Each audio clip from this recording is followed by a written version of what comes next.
So for those of you who have called XRP dead coin, not going anywheres, shit coin, and so on over the last year and a half that I've been doing these videos, joke's on you. Dead coins don't produce this type of pump. 432% over the last month. This thing hasn't been stopping, and I am so excited to see this. All right, so let's talk about XRP in this video. We have some expert opinions on price action, some realistic type price predictions for XRP. So let's jump into it in the video. Make sure you guys hit the like button, subscribe to the channel if you haven't already, or follow me on X wherever you're watching. And let's jump into our video here. So yeah, things are looking super great for XRP. Let's jump over to our article here. So an expert gives us a realistic XRP target about $5 to $8, and he claims $589 and $1,000 are fantasy. So I'd like for you guys to stick around to the end of this video and let me know what your opinion is. Where do you see XRP going to the top of this cycle? I'm going to give you my opinion as well after we take a look at this. So Tony Edward is the host and co-founder of the Thinking Crypto podcast, and his outlook for XRP in this cycle is more reserved than some of these astronomical values that we're looking at. The past 4 weeks, XRP has experienced a 4 times price surge, reaching $2.50 again. We haven't seen that in about several years of trading. Some call for far higher double-digit prices, while others are even targeting triple-digit values. That is insane. So Edward says he estimates it will reach between $5 and $8. He's open to the possibility that it could slightly exceed this range, and he views this as a realistic and safe projection. I kind of tend to agree there. In my opinion, I have more realistic views in terms of price predictions, because in my opinion, I think, if I think something's going to go to $20 and I say, even if you cut that in half, so $10 for XRP would be phenomenal, right? So when I'm trying to, determine where I'm going to start taking profits and things like that, I have to kind of be realistic with myself, because if I'm sitting here waiting for $20 and it never happens, then I'm never taking profits. And that's just not realistic, right? So usually what smarter traders tend to do is they have a few different targets, right? Like, I'm going to start taking profits so say if you're into XRP, you got in around 50 cents, you're going to start taking profits at maybe $3, and then you're going to take more profits at $5 and then $7 kind of thing.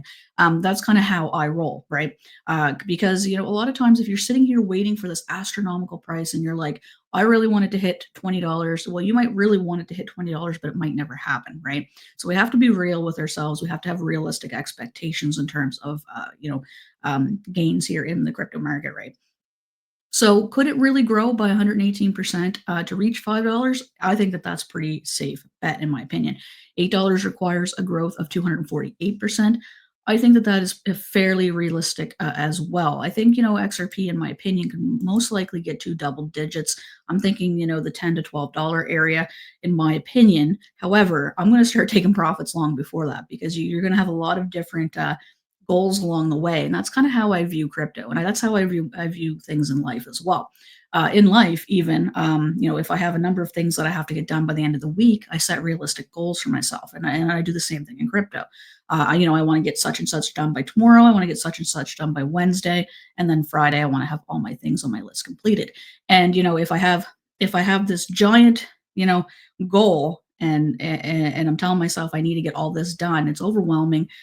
It might not actually happen, right? You're setting yourself up for failure. So in my opinion, I think, double digits for XRP, I do think that's achievable. However, I'm going to start taking profits beforehand and make sure that I'm locking in some of these gains, because really, if you don't take profits, you never actually win in crypto, right?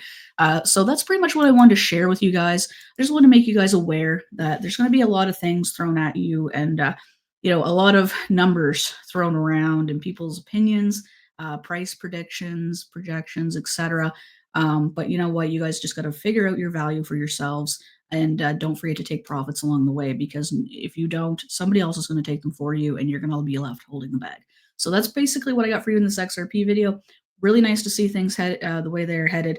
We could be seeing a Ripple stablecoin launch here in the next couple of days. We've also had a number of XRP ETFs being applied for, and things are just really moving along nicely. And I think with Gary Gensler letting us know that he's going to be stepping down, It was really just the catalyst we finally needed to get things moving. And, I think we're going to see the end of this Ripple SEC lawsuit here soon, in my opinion. I think, once Gary is done, I think there most likely will be, a second look at this. And, is it viable? Is it necessary? Is it, do they have the means, and is there a point to continue this lawsuit? And in my opinion, I don't think so. I don't think that they're going to win. And, they might as well just, call it quits, kind of, take your loss, put your tail between your legs and go over in the corner and think about what you did, because nobody's stopping this. This thing is going to keep running. XRP is going to keep building. And if they have to, they will pull out of the United States. They've already said that. So hopefully that doesn't have to come to that. But, like I said, we're going to hear a lot of different opinions and a lot of different, numbers and projections thrown around, and just stay true to yourselves, and don't let anybody else make your decisions for you. That's what I got for you. Thanks so much for tuning in, and I'll catch you in the next one.